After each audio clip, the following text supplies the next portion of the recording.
Bismillahirrahmanirrahim. Assalamualaikum warahmatullahi wabarakatuh.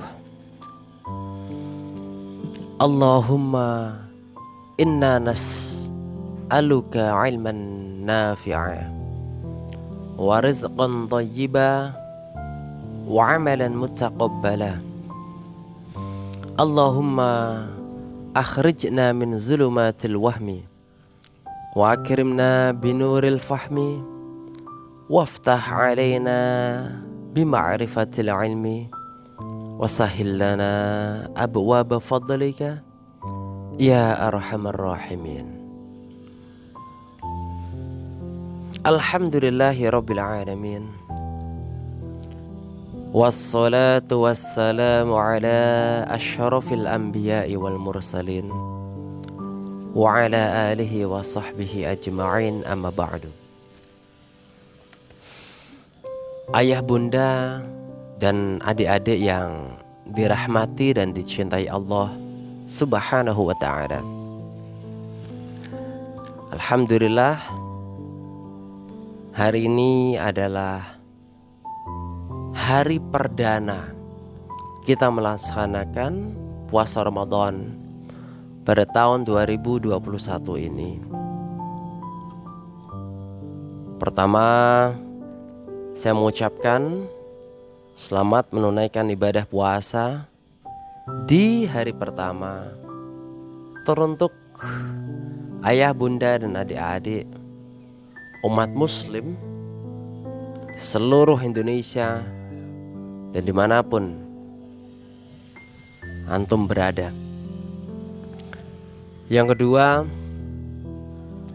kita berdoa mudah-mudahan Allah Subhanahu wa ta'ala selalu memberikan kita istiqomah dalam menjalankan puasa Ramadan ini.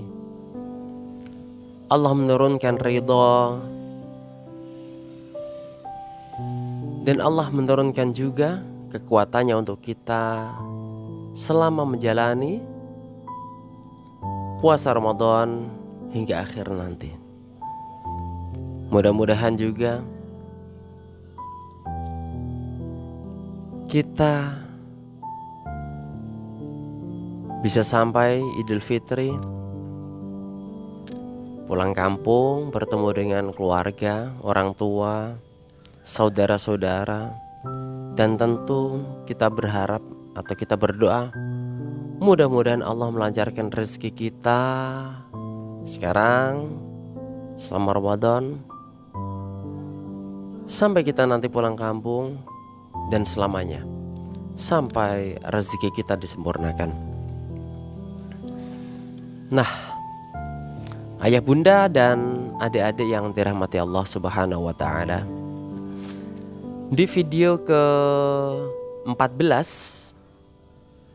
kita sudah membahas tentang dakwah yang dilakukan Rasulullah SAW secara terang-terangan di kalangan masyarakat Makkah. Dulu di video sebelumnya saat membahas tentang dakwah Rasulullah yang disampaikan secara diam-diam,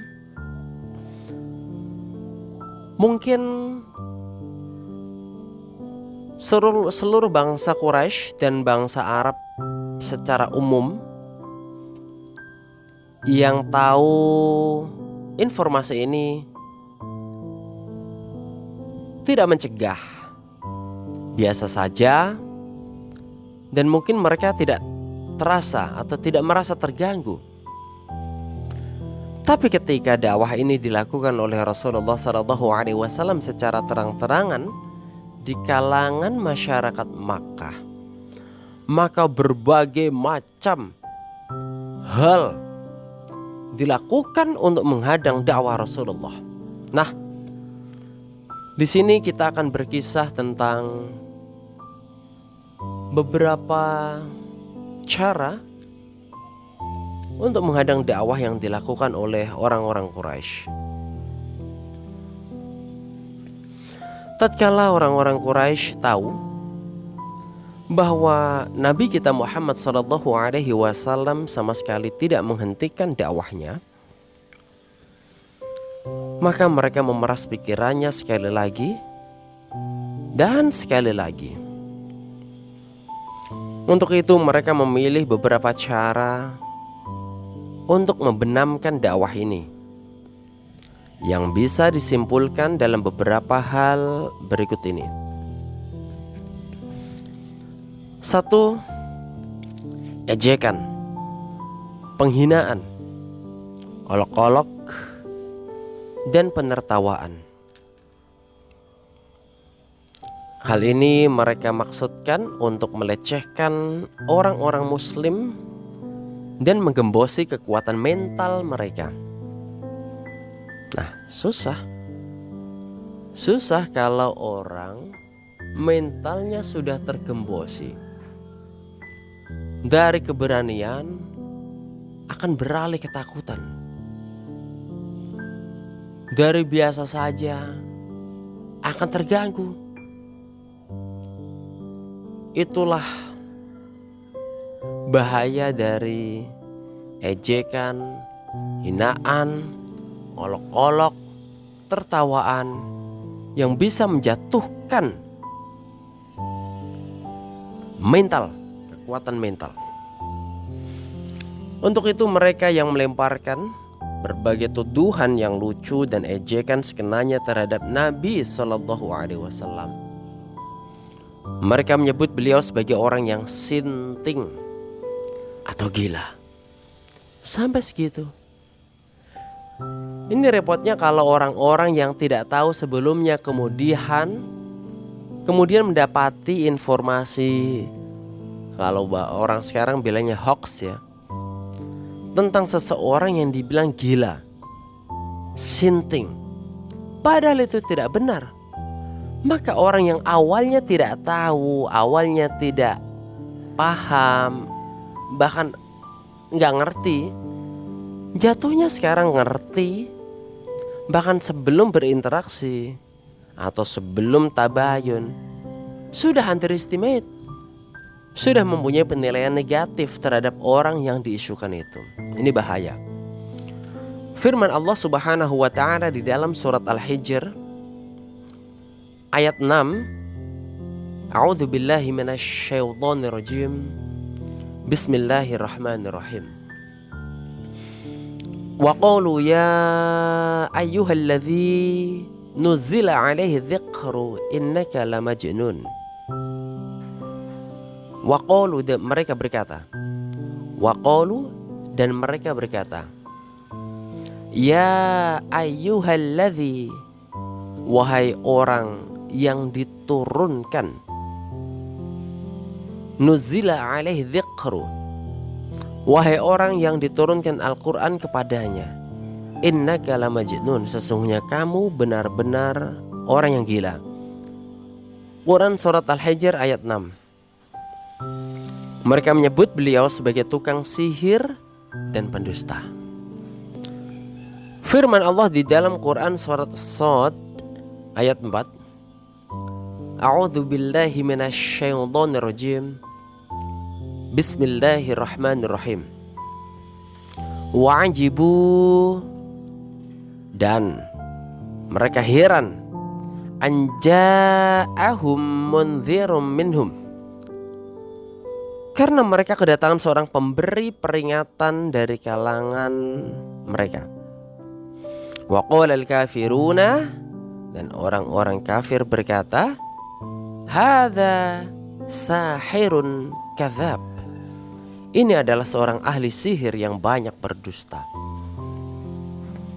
Nah, menjelekkan dan menghadapi beliau dengan pandangan penuh amarah serta perasaan yang meluap-luap penuh emosi, itulah yang mereka lakukan. Firman Allah di dalam Quran surat Al-Qalam ayat 51,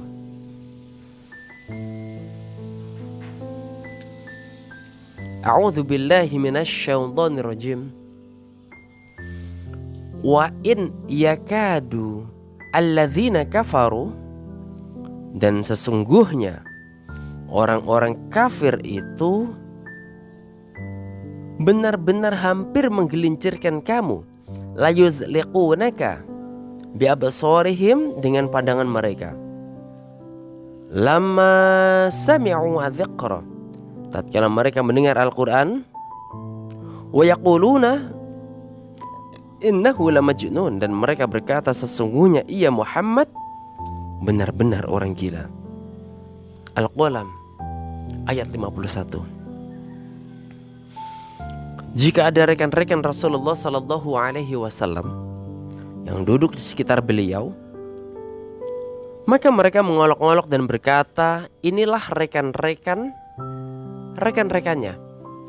Sebagaimana yang dijelaskan Allah dalam firman-Nya Quran surat Al-An'am ayat 53. A'udzubillahi minasyaitonirrajim.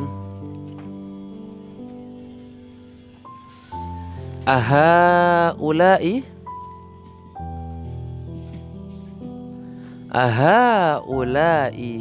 manallahu alaihim min bainina. Al-An'am ayat 53. Ahaula'i, orang-orang semacam inikah, manallahu alaihim, di antara kita yang diberi anugerah oleh Allah kepada mereka. Min bainina. Ahaula'i manallahu alaihim min bainina. Padahal Allah berfirman di dalam Quran surat Al-An'am juga, ayat yang sama, ayat 53. Alaihissallahu bi'a'lama bisyakirin. Bukankah Allah lebih mengetahui tentang orang-orang yang bersyukur kepadanya? Keadaan mereka seperti yang difirmankan Allah kepada kita di dalam Quran Al-Mutaffifin ayat 29 sampai 33. Sesungguhnya orang-orang yang berdosa adalah mereka yang menertawakan orang-orang yang beriman. Dan apabila orang-orang yang beriman berlalu di hadapan mereka, mereka saling mengedip-ngedipkan matanya. Dan apabila orang-orang yang berdosa itu kembali kepada kaumnya, mereka kembali dengan gembira. Dan apabila mereka melihat orang-orang mukmin, mereka mengatakan, sesungguhnya mereka itu benar-benar orang-orang yang sesat. Padahal orang-orang yang berdosa itu tidak dikirim untuk penjaga bagi orang-orang mukmin. Bapak, ibu, dan ayah bunda yang dirahmati dan dicintai Allah Subhanahu wa ta'ala, cara yang kedua untuk menghadang dakwah Rasulullah yaitu menjelek-jelekan ajaran beliau, membangkitkan keraguan-raguan, menyebarkan anggapan-anggapan yang menyaksikan ajaran-ajaran beliau dan diri beliau. Mereka tiada henti melakukannya dan tidak memberi kesempatan kepada manusia untuk menelaah dakwah beliau. Mereka berkata tentang Al-Quran di dalam Quran surat Al-Furqan ayat 5, dongengan-dongengan orang-orang dahulu dimintakan supaya dituliskan, maka dibacakanlah dongengan itu kepadanya setiap pagi dan petang. Mereka juga berkata di dalam surat Al-Furqan ayat 4, ayat sebelumnya, Al-Quran ini tidak lain hanyalah kebohongan yang diada-adakan oleh Muhammad, dan dia dibantu oleh kaum yang lain. Sedangkan di ayat 7-nya, mereka berkata tentang diri Rasulullah Sallallahu Alaihi Wasallam, mengapa Rasul ini memakan makanan dan berjalan di pasar-pasar? Di dalam Al-Quran banyak terdapat contoh penentangan mereka terhadap beliau. Nah, yang ketiga, cara yang ketiga yang dilakukan oleh kaum Quraisy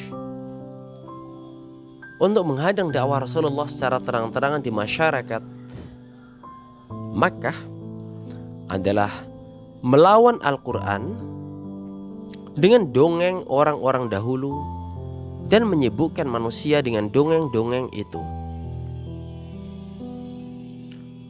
agar mereka meninggalkan Al-Quran. Mereka menyebutkan bahwa suatu kali An-Nadhr bin Al-Harith berkata kepada orang-orang Quraisy, "Wahai semua orang Quraisy, demi Allah, telah datang satu urusan yang kalian belum juga bisa mencari alasan untuk menghadapinya. Muhammad adalah seorang pemuda belia di tengah kalian, yang paling kalian ridhoi, paling jujur perkataannya, dan paling besar amanahnya. Sehingga tatkala kalian melihat uban di kedua pelipisnya dan dia membawa apa yang telah dia bawa kepada kalian, tiba-tiba kalian mengatakan, dia adalah laki-laki penyihir. Tidak, demi Allah, dia bukanlah laki-laki penyihir.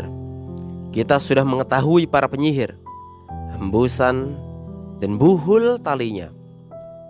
Kalian mengatakan dia adalah dukun. Tidak, demi Allah, dia bukanlah dukun. Kita sudah pernah melihat dukun-dukun yang komat, kamit, dan membacakan mantra. Kalian mengatakan dia adalah penyair.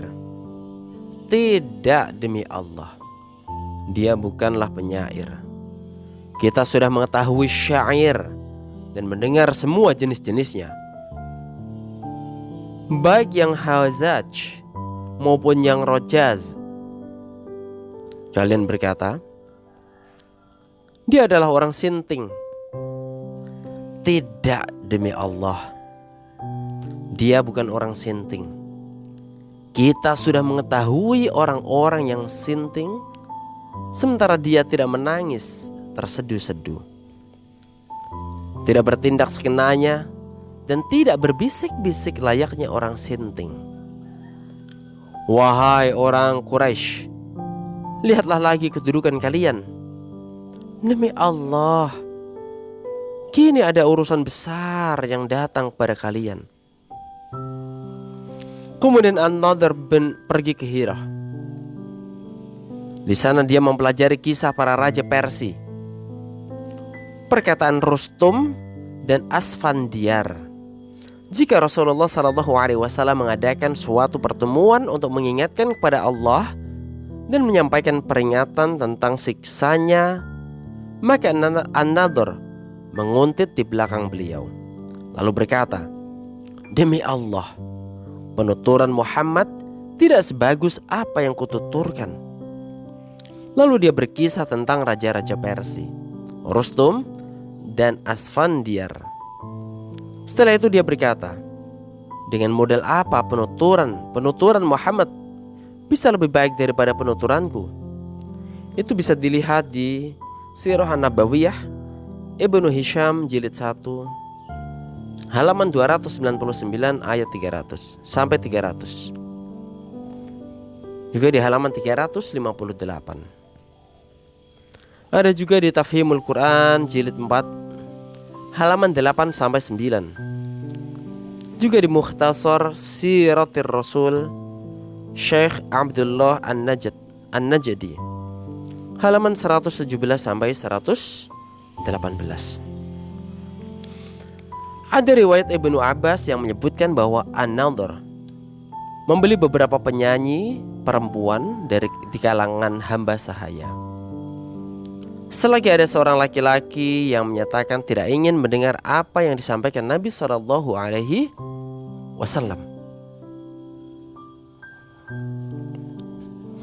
maka dia menghadiahkan seorang penyanyi itu kepadanya, yang siap melayaninya, menyiapkan makan, minum, dan menyanyi untuknya, dengan tujuan agar dia tidak condong pada Islam.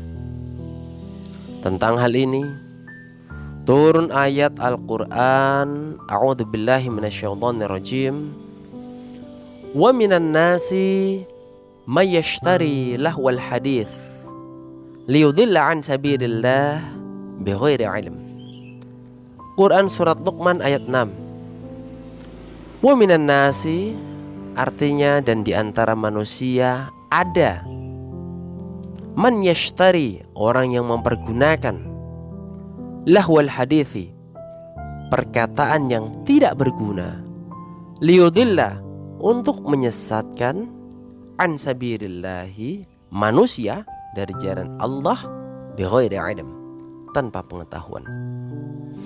Dan yang terakhir, cara mereka untuk menghadang dakwah Rasulullah SAW adalah menyodorkan beberapa bentuk penawaran. Sehingga dengan penawaran itu mereka berusaha untuk mempertemukan Islam dan jahiliyah di tengah jalan. Orang-orang musyrik siap meninggalkan sebagian dari apa yang ada pada diri mereka. Dan begitu pula Nabi SAW. Allah berfirman di dalam Al-Qalam ayat 9. Maka mereka menginginkan supaya kamu bersikap lunak. Lalu mereka bersikap lunak pula kepadamu. Ayah, bunda, dan adik-adik yang dirahmati dan dicintai Allah Subhanahu wa ta'ala.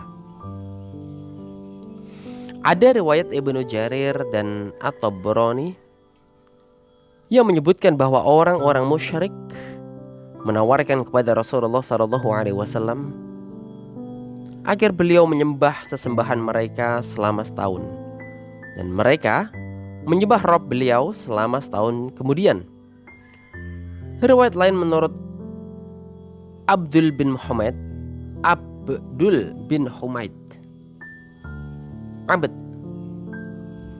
bin Humaid menyebutkan bahwa mereka berkata, andaikan engkau mau menerima sesembahan kami, kami pun mau menyembah sesembahanmu. Bisa dilihat di Tafhimul Quran jilid 6 ayat 501. Ibnu Ishaq meriwayatkan dengan sanadnya, dia berkata, selagi Rasulullah SAW sedang tawaf di Ka'bah, beliau berpapasan dengan Al-Aswad bin Al-Muttalib bin Asad bin Abdul Uzza dan Al-Walid bin Al-Mughirah bin Khalaf dan Al-As bin Wa'il As-Sahmi, yang mereka ini adalah para tetua kaumnya. Mereka berkata, wahai Muhammad, kesinilah. Kami mau menyembah apa yang engkau sembah, dan engkau juga harus menyembah apa yang kami sembah, sehingga kita bisa saling bersekutu dalam masalah ini. Jika apa yang engkau sembah ternyata lebih baik dari apa yang kami sembah, maka kami boleh melepas apa yang seharusnya menjadi bagian kami. Dan jika apa yang kami sembah ternyata lebih baik dari apa yang engkau sembah, maka engkau harus melepas bagianmu. Lalu Allah menurunkan surat Al-Kafirun. Allah telah menetapkan penawaran mereka yang menggelikan itu dengan rincian yang pasti seperti ini. Boleh jadi ada perbedaan riwayat mengenai masalah ini, karena memang mereka menyodorkan penawaran tidak hanya sekali. Ayah, bunda, dan adik-adik yang dirahmati dan dicintai Allah Subhanahu wa ta'ala. Memang di dalam mengemban risalah dakwah, menyebarkan ajaran-ajaran baik Rasulullah dan memperkenalkan syariat baru dari Allah Subhanahu wa ta'ala tidak mudah. Di mana ada orang baik dan membawa amanah Allah dan Rasulnya, pasti di sana akan ada orang-orang yang tidak suka, akan ada orang-orang yang benci, akan ada hadangan, rintangan, bahkan sampai jiwa bisa saja akan tertindas, juga terancam. Nah, Bapak, Ibu, Ayah, Bunda, dan adik-adik, momentum Ramadan kita di tahun ini, kali ini di tahun 2021. Mari kita maksimalkan, kita lakukan sebaik-baiknya, sekuat-kuatnya, sebisa-bisanya. Karena setiap orang mempunyai kemampuan yang berbeda-beda. Anak kecil kelas 2 MI Alam misalkan, kekuatannya, kemampuannya dibanding orang-orang yang sudah SMA, juga yang sudah kuliah tentu berbeda. Tapi akan lebih baik jikalau mereka yang masih MI, masih SD, kuat berpuasa sampai dengan maghrib. Itu jauh lebih baik dibandingkan mereka yang sudah dewasa yang kuat, apalagi gak kuat. Karena berpuasa sesungguhnya bisa melatih jiwa kita, bisa melatih pikiran kita, kesabaran kita, melatih semua hal, amarah kita. Makanya kita harus kontrol.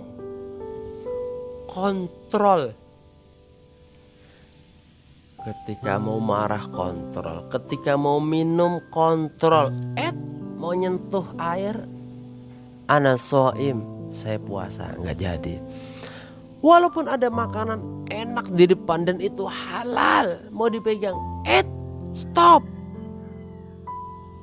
ana shaim, saya berpuasa. Dan lebih banyak hal yang bisa dibahas tentang berpuasa, yaitu tentang pencernaan kita yang akan semakin sehat. Karena kotoran-kotoran yang ada di usus akan terlumat, akan terkorek, akan luntur dengan puasa. Nah, pembahasan tentang puasa Ramadan sudah dibahas oleh ustadz-ustadz yang lain, para kiai kita, guru-guru kita. Sementara kita berkisah tentang sirah nabawiyah. Baik, ayah, bunda, dan adik-adik yang dirahmati dan dicintai Allah, kita akan lanjutkan nanti di video ke-16 tentang berbagai macam tekanan. Tekanan apakah yang dilancarkan oleh mereka kaum Quraisy terhadap penyebaran dakwah Rasulullah SAW. Demikian apa yang bisa kita sampaikan. Mohon maaf atas segala kesalahan. Allahumma inna nastaudi'uka ma 'allamtanahu farduduhu ilaina 'inda hajatina ilaihi wa la tunsinahu ya rabbal alamin. Hadza wa syukran. Tsumma assalamu alaikum warahmatullahi wabarakatuh.